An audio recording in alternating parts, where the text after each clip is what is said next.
Welcome to the After the Show show. Brian, That's it? Brian's studying up.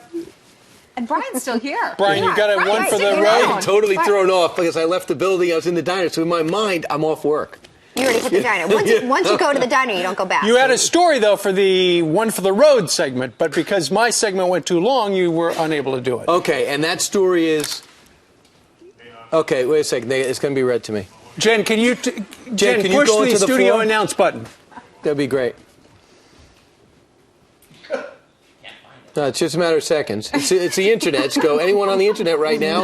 Yeah, exciting. yeah. And my mic is off, so Why? we're having all kinds of problems. Wait, why is he unzipping In the you? meantime, Who while are we're you? preparing for This is our favorite guest. There are hands everywhere. And he's blushing. Good work, Brian. By the way, let me just say this. thanks. This is what I would do if I wanted to be late for radio, and that's sit This here. is the brain fog fix. It has to be my MVP. I don't want to say anything bad about any other guest, but this guy was very impressive. Well, he brought Dr. McDowell. Actually, he brought in specific things that we can do every day to make us shed brain fog. And he said that if you do this little drink, what was it? Half a teaspoon of Turmeric. and half a teaspoon of black pepper, and you add that to a cup of water. Yeah. You drink that every day. You can reduce.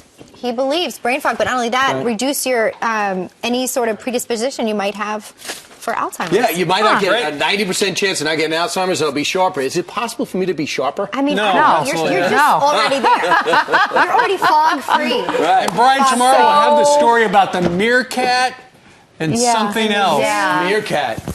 It's trouble. And, you know, when Brian's drinking that pepper water with turmeric, Steve and I will be drinking our wine. Because that's how we roll Mazel around tov. here. Did you have that wine? It is good for you. I Right it now, was saw it's him pretty walking tempting. through the studio with it. I have When been the looking moment- for that. Yeah. You didn't go for the blueberries, I know. No, you went we for the left wine. the blueberries behind. Steve and I shared the wine. We'll justify it as per the brain fog book. Who needs blueberries when you've got grapes? Right. Exactly. Already stomped. Now, Elizabeth, you were out kickboxing people Yes. earlier. I'm so sore already from doing that. It was This is the sound of Elizabeth and Brian earlier. cancer to the curb. We were joined with a great group out on our plaza, and we had to see how many kicks that we could get in 30 seconds. And your number one, and Brian I got don't- how many? Oh, look, you're winning. Look at you. Wow. You're getting 2 to 3 kicks in for every one of his. Elizabeth, you always beat everyone here. Well, you know, but She's a great athlete. because it was for a good cause, we did okay. But you're just touching the thing, and Brian is trying to kill it. See, Well, that's the difference. he's putting too much oomph into it. Well, because they will match. A lot of these locations will end up matching the amount of kicks with dollars donated to cancer research. So you have to think about your technique. You know, if you can kick 5 hard kicks, or you can kick 40 fast light kicks. Just taps. It's more money for cancer. And from That's taps to great. tips. But we brought our numbers together. Let's Wasn't talk it? real briefly about the idea.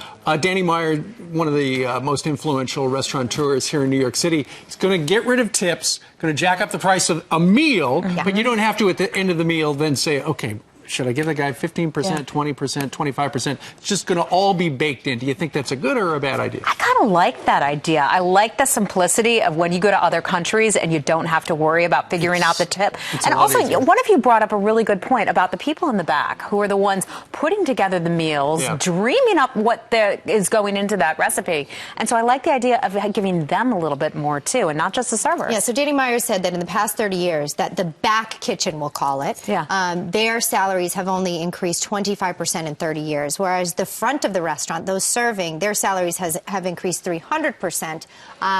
You know, it's interesting. I feel like as though I might tip anyway. Even You if it's could. included, I might just, Sure. you know, find out. Well, it's like if somebody I like comes to you- doing it. If like you have a serviceman come to your house and his charge is already, Yeah. you already paid for him. Right. But I give him a 20 just for coming to my house. Sure. It's in addition.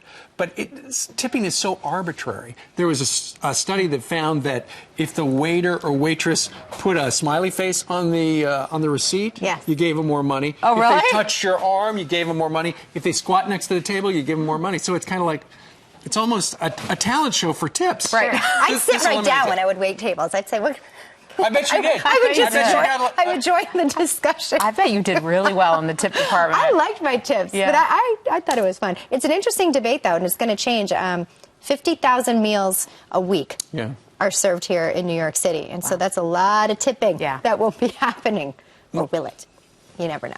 You never know. We'll see. Hey, I know something. We're going to be back here on this couch tomorrow. Is there Join any more us. wine? Let's go over to Evergreen.